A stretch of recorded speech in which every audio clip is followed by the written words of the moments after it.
Live from New Delhi, you're watching DD India Live, India's voice to the world. I'm Lipakshi Khurana. Coming up in the next 30 minutes. Campaigning for the sixth phase of India's general elections to rest today. Fate of 889 candidates contesting across 8 states, UTs to be locked on May 25th. Iranian President Ibrahim Raisi to be laid to rest on Thursday. World leaders expressed their condolences.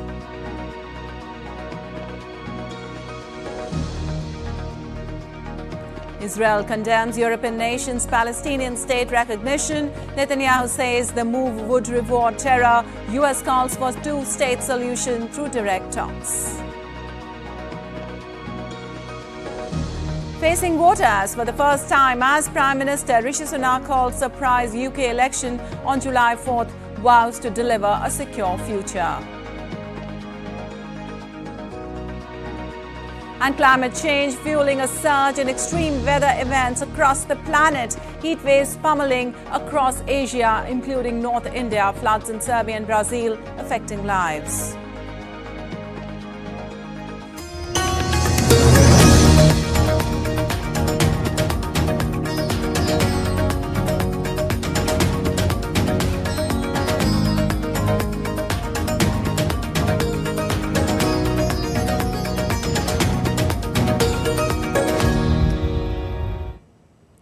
All right, the latest on the world's largest democratic election in India first.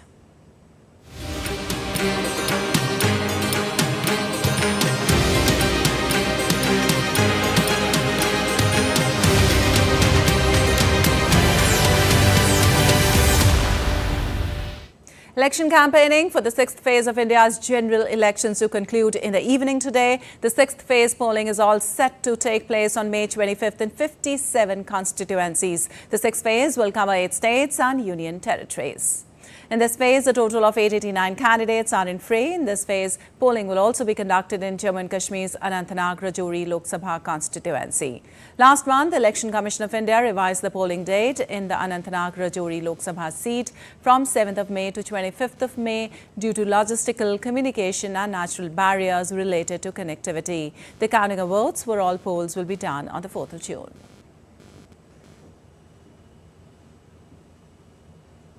And now let's have a look at the electoral battle of Azamgarh in Uttar Pradesh. DD India correspondent Deepika Mehto gives us a detailed report. On the coming 25th of May, the voters of Azamgarh have to really make a very tough decision. There are interesting candidates on this seat. From BJP, you have Dinesh Lal Yadav, who's also known as Nirua, the famous celebrity.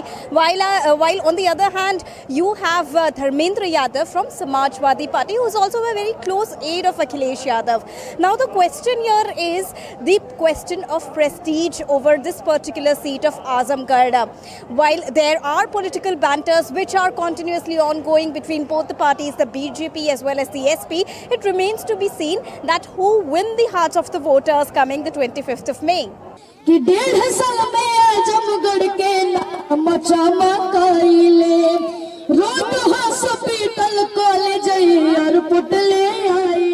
The political fight is getting hotter in Azamgarh. Back-to-back rallies, late-night campaigning with a touch of music to elaborate the festivity of democracy is a common scene here.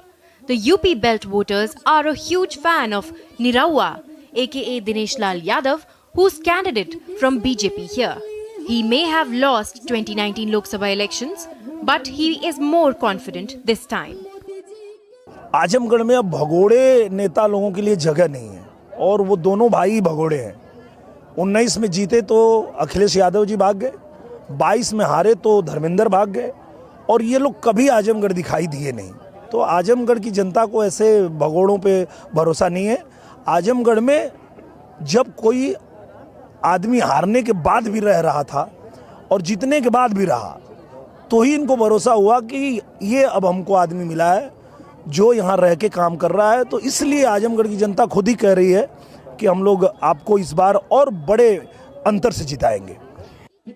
While BJP's Nirawa believes that SP candidate Dharmendra is a fugitive, on the other hand, Dharmendra Yadav, a seasoned MP from Azamgarh, says that BJP's candidate Dinesh is an accidental MP. उनको देख लिया लोगों ने, accidental MP हैं, देख लिया लोगों ने, नाप लिया आजमगढ़ के लोगों ने, अब मौका नहीं मिलेगा दोबारा।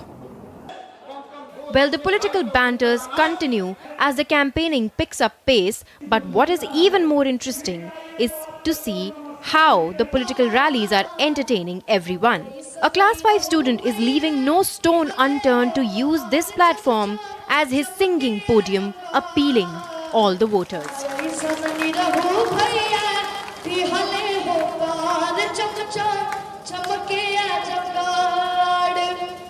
Political banters continue, but the festival of democracy is also continuing unabatedly. You can see behind me the large number of people, the voters of respective parties have come here to celebrate. Whatever the soaring temperature is, the excitement is at its maximum level, is at its peak. So what happens on the 25th of May? That the voters will decide. But right now, the festival of democracy across India and especially in Azamgarh is at its peak. With camera person Sanjeev, this is Deepika reporting from Azamgarh for DD India. Well, 2014 was a landmark year for Tibetans born in India. That year, they got voting rights in the country as Delhi prepares to go to polls on Saturday. DD India's Anu Kaushik spoke with Tibetans living in the city to get a grasp of their issues and expectations in the 2024 general election. This is Majnu Ka Tila, or the new Arunanagar colony in the Indian capital of New Delhi. It comes under the Chandni Chowk Lok Sabha constituency. The area, which houses a Tibetan refugee settlement, has a population of over 3,000. Its residents first came to India in the late 1950s after the Chinese invasion of Tibet. But it was only in 2014 that Tibetans got voting rights in India. Notwithstanding the small size of their electorate, locals here are vocal about their expectations from leaders in the 2024 general elections. Some want the incumbent Narendra Modi-led government to return to power owing to its policies for development. Modi ji दोबारा बनेंगे तो भारत का तरक्की जरूर होगा लग रहा है। बीजेपी का जो सरकार है आउटर लेयर से देखकर एज ए लाइक भारत देश के मुकाबला काफ़ी इंडिया आगे पहुंच चुका है। While others want their political representatives to address civic issues. Yamuna की साइड से जो रोड दिखते हैं, रोड में थोड़ा सा बना कच्चा वच्चा ऐसे पूरी तरह से बना नहीं है, उसको हम बनाने के अनुरोध कर रहे हैं. For women in this colony, issues like safety and government schemes have gained prominence. Delhi में बचपन से बैठे यहाँ पे थोड़ी सेफ्टी नहीं है. ऐसे यंग लड़के लोग बेले लोग ऐसे है, सेफ्टी ऐसे नहीं है, ये थोड़ा सही करो. मोदी जी तो अच्छा है, सब कुछ जो करता है ना, सब हर चीज़ प्लान करता है. अभी गैस भी कम हो गया ना है ना, इसीलिए अच्छा है. In 2013, a Karnataka High Court ruling led to the issuance of an Indian passport to a Tibetan born in India. The ruling also paved the way for granting Indian citizenship to Tibetans born in the country between 1950 and 1987. In light of the ruling, the Election Commission issued a directive to enroll Tibetans born in the specified timeline in the electoral rolls. Meanwhile, local leaders are optimistic that the number of Tibetan voters will rise in the subsequent elections. Voter card बनाने की इच्छुक यहाँ पे सब है. अब थोड़ा सा जागरूक हो रहा है. अब इस इलेक्शन ना हो तो अगले इलेक्शन में जरूर तादाद ज़्यादा हो जाएंगे. From foreign policy to infrastructure, a range of issues have taken the center stage for Tibetans, a community in which political awareness is on the rise.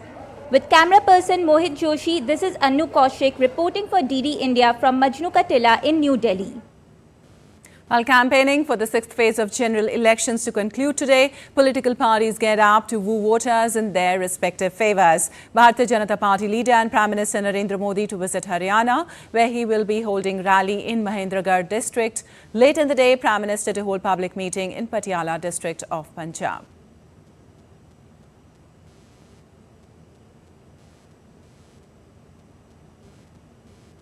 Senior BJP leader and Union Home Minister Amit Shah to visit Uttar Pradesh today, where he will be holding rally in Ambedkar Nagar district of the state.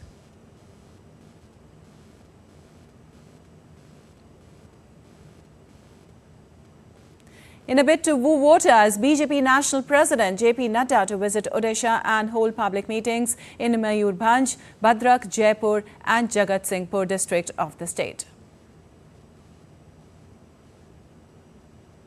And in order to garner support in party's favour, opposition also holding rallies across the state. Congress leader Rahul Gandhi to hold public rally at northeast Delhi in support of Indie bloc candidate Kanhaiya Kumar. Later in the day, Rahul Gandhi will also campaign for party candidate Udit Raj in northwest Delhi. Congress leader Priyanka Gandhi to hold roadshow in Sirsa district in the westernmost region of the Indian state of Haryana. Samajwadi Party Supremo Akhilesh Yadav to hold several rallies in the state of Uttar Pradesh. Bahujan Samaj Party Chief Mayawati to hold rallies in Mirzapur district of Uttar Pradesh and Buxar of Bihar. Well, in an interview to DD India's Jessica Taneja, External Affairs Minister Dr. S. Jaishankar reaffirmed that India is an Indo-Pacific power and will continue to thwart piracy's attempts in the Red Sea. Take a look. With us is External Affairs Minister of India, Dr. S. Jaishankar. Thank you for taking out time for us. We heard about the things you said, particularly on China as well. In the recent past, we've sent 3 ships which made a port call to the Philippines, to Malaysia and to Vietnam. We're slowly also expanding our influence in the Indo-Pacific as well. We've seen as a net security provider, I'll make it quick. What more can we expect? India is an Indo-Pacific power. We have responsibilities in the Indo-Pacific. These responsibilities can be in the entire expanse. You're also seeing ships in the Red Sea, which are dealing with maritime piracy challenges. We have been first responder in many situations. So I think you take it, we think of ourselves today as Vishwa Bandhu. So as Vishwa Bandhu, we are doing global good, we have global responsibilities, and that is really... Last question, very quick. While the Western media and of course collectively the West is calling India for not conducting free and fair elections, it has also put out reports. Don't agree with that. How do you respond to those critics? I think a few people are saying this here and there. I think by and large the West sees this election. People recognize and respect the scale of this election. So I think you need to be balanced in the way in which you are projecting what is the current situation.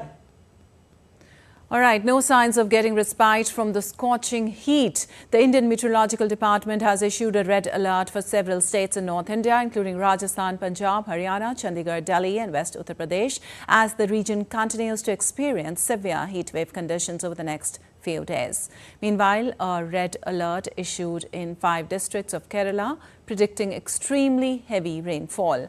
The IMD also predicted heavy rainfall in isolated parts of Tamil Nadu, Puducherry and Karaikal on Thursday. Apart from these regions, the Weather Department also predicted heavy rainfall in Nagaland, Manipur, Mizoram and Tripura on Sunday.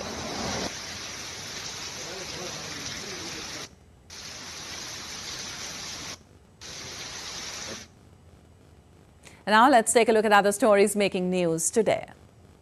India celebrates Purnima, one of the most significant festivals in the Buddhist calendar, which marks the birth of Gautam Buddha. This day holds immense spiritual importance for the Buddhists. Devotees visited sacred sites such as Bodh Gaya in Bihar, where Buddha attained enlightenment under the Bodhi tree for prayers and meditation sessions led by monks. Fireworks and lamps illuminate the golden temple of the Prakash Parv of Guru Amar Das. This auspicious event marks the birth anniversary of Guru Amar Das, the 3rd Guru of Sikhism, who played a pivotal role in consolidating the Sikh community. Devotees gathered in large numbers to participate in the festivities. The Delhi Metro train services on all lines to start from 4 a.m. so that the staff deployed for election duty can avail the facility. The trains will run at a frequency of 30 minutes on all the lines until 6 a.m. Local time after 6 a.m. normal metro train services will run throughout the day.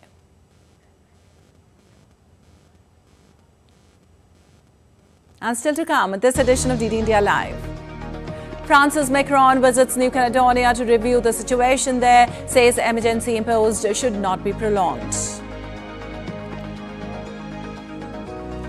Second human case of bird flu diagnosed in Michigan dairy. And in a thrilling match, RR ends RCB's campaign with 4-wicket win in IPL eliminator.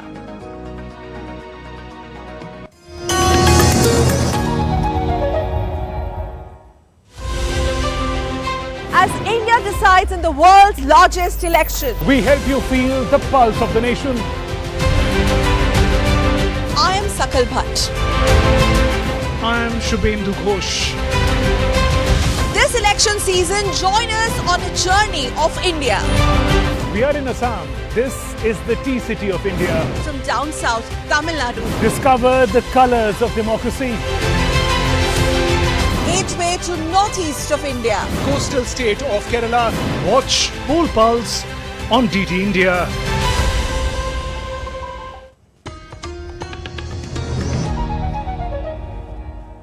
Welcome back. You're watching DT India Live. I'm Lipakshi Khurana. And moving on, Iranian President Ibrahim Raisi will be laid to rest on Thursday after funeral rites in his home city of Mashhad. Earlier, Iran's supreme leader led prayers in Tehran on Wednesday at the funeral of late President Ibrahim Raisi. Raisi's remains will be moved to South Khorasan province before being transferred to his home city in the northeast.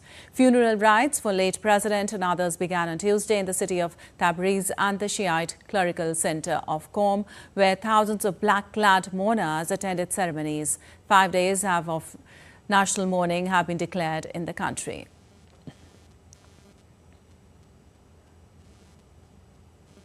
And leaders and officials from across the world also offered their condolences on Wednesday in Tehran for the death of President Ibrahim Raisi and his companions. Dignitaries from over 50 countries, including India, Russia and Saudi Arabia, visited Tehran to pay tribute to Ibrahim Raisi, Hussein Amir Abdullahian and 7 other officials who were killed in a helicopter crash on May 19th. Tajikistan President Emomali Rahmon, Iraqi Prime Minister Mohammad Shia al-Sudani, Qatar's Amir Tamim bin Hamad al-Thani and Tunisian President Kais Saied also paid tributes to the late Iranian president in Tehran.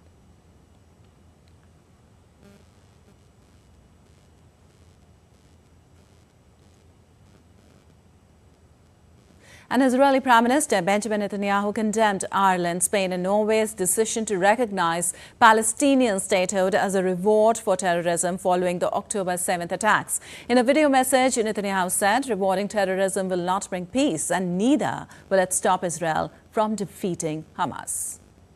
The intention of several European countries to recognize a Palestinian state is a reward of terrorism. 80% of the Palestinians in Judea and Samaria support the terrible massacre of October 7. The evil cannot be given a state. This would be a terrorist state. It will try to repeat the massacre of October 7 again and again. We will not consent to this. Rewarding terrorism will not bring peace and neither will it stop us from defeating Hamas. While condemning European nations' Palestinian state recognition, Israeli government spokesperson David Mensa said Israel will not remain silent in the face of those undermining its sovereignty and endangering its security. Ireland, Norway and Spain are telling Hamas in a loud and clear voice that the October 7th massacre pays off. They are telling Palestinians that educating children to terrorism and refusing to accept a Jewish state pays off. There is no talk of bridge building, of coexistence, of bringing people together. No. These countries encourage and perpetuate war, more conflict, more bloodshed, not less. We send a clear and unequivocal message to their leaders. Israel will not remain silent in the face of those undermining our sovereignty and endangering our security. While the United States National Security Advisor Jake Sullivan said that Israel's operation in the southern Gaza's Rafah has been targeted and limited, ensuring minimum harm to civilians. At a news briefing on Wednesday, Sullivan also added that humanitarian aid continued to flow into Gaza through the pier.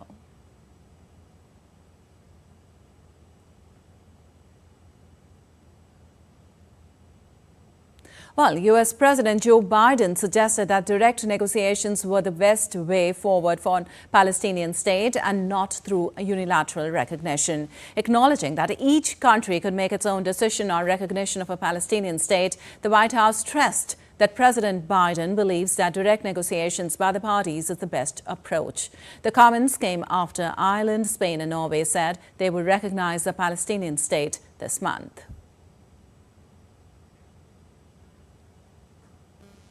And following the decision by 3 European countries to recognize Palestine as a state, the EU Foreign Policy Chief Josep Borrell said on Wednesday that he will relentlessly work to promote a common EU position on a two-state solution. Several European Union countries have in the past weeks indicated that they plan to make the recognition, arguing that a two-state solution is essential for lasting peace in the region. Palestine is already recognized by 8 European countries that are Bulgaria, Poland, Czech Republic, Romania, Slovakia, Hungary, Sweden and the Greek Cypriot administration.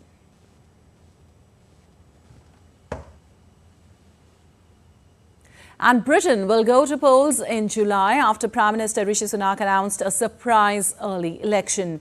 Did India's Oli Parrott reports for more from London. Sunak firing that starting gun on the UK election campaign. Britain will vote on July the 4th. That is earlier than many analysts and experts and indeed MPs in Westminster behind me had been expecting. Most were pointing towards a possible vote in October or November of this year. So it is a gamble, it is a surprise, the date that Rishi Sunak has announced. Parliament behind me will be dissolved on May the 30th and the party leaders and their supporters, their MPs, their campaigners will now crisscross the country trying to make their case to the British people. The opposition Labour Party is way ahead in the polls. It says it's time for change and it blames a lot of the difficulties the UK has faced recently on the governing Conservatives. Rishi Sunak says it's time to stick to the plan. He says his plan is working when it comes to the economy, when it comes to difficult global affairs, when it comes to getting the NHS, the National Health Service, back on track with regards to waiting times and things like that. Migration is also expected to be a central issue in this election campaign as well. July the 4th, Britain goes to the polls, so 6 weeks or thereabouts for the major parties to make their case to the British people. Oli Barrett in London reporting for DD India. Well, amidst the unrest in rioted New Caledonia, French President Emmanuel Macron is visiting the Pacific island on Thursday. While briefing media, Macron said that security forces would remain in New Caledonia as long as necessary, adding that the state of emergency imposed in the Pacific island should not be prolonged. Macron will be in the island for a day of talks, during which he will aim to turn the page on deadly riots triggered by contested electoral reform. And a Michigan dairy worker has been diagnosed with bird flu, making it the second human case associated with an outbreak in the U.S. dairy cows. The U.S. and Michigan health officials said on Wednesday that the worker came in contact with cows at a farm with infected animals and later experienced mild eye symptoms and had recovered. The officials further said that risk to the public remains low, but farm workers exposed to infected animals are at higher risk. And on to some weather updates now. Mexico continued to sizzle on Wednesday after the weather officials announced the start of the country's third heat wave on Monday. The third heat wave of the season would continue across most of Mexico, with temperatures above 45 degrees Celsius forecast in 9 states of the country. Mexico faces severe nationwide drought that has led to the worsening water crisis across much of the country, making water a key issue in June general election. Pakistan continued to sizzle after the weather authorities forecasted heatwave conditions across the country. The weather officials have predicted high temperatures throughout the week, followed by dust and thunderstorms over the weekend. Heatwave is expected to last for at least 10 days and has asked the public to take precautionary measures. Strong winds, hail and flash floods caused havoc across Serbia, with one person killed when the tree toppled onto her car. Flash flooding inundated several neighbours in the southern Serbia, where authorities declared a state of emergency. Torrential rain coupled with hail and flash flooding were also reported in several other areas, including the capital Belgrade. Hail damaged property and crops in the Kosovo town Hani Yeles. stranded for nearly 3 weeks by record flooding in southern Brazil. The Ministry of Brazil estimates the disaster has affected 30,000 people in Rio Grande do Sul. Heavy rains have battered Rio Grande do Sul since late April, causing historic floods that have killed over 160 people. Indigenous communities resist government calls to evacuate from sacred ancestral lands. And on to some sports news now. Rajasthan Royals ended Royal Challengers Bengaluru's eventful campaign in the Indian Premier League with a 4-wicket win in the eliminator in Ahmedabad on Wednesday. Sent into bat, Royal Challengers Bengaluru scored 172 for 8. In reply, Rajasthan Royals chased down the target of 173 with 6 balls to spare. 2008 winner Royals will face Sunrisers Hyderabad in Chennai on Friday for a place in the IPL final to be played on Sunday. All right, that's all for this edition of DD India Live. But let us know your thoughts on the news of the day. For those on the go, you can get all the latest news and updates from India and across the world on the DD India mobile app. The app is available on both Android and iOS platforms. Scan the QR code on the screen to download now. We'll be back with more news as it breaks here on DD India. I'm Lipakshi Purana from all of us here in Delhi. Thanks for watching DD India Live.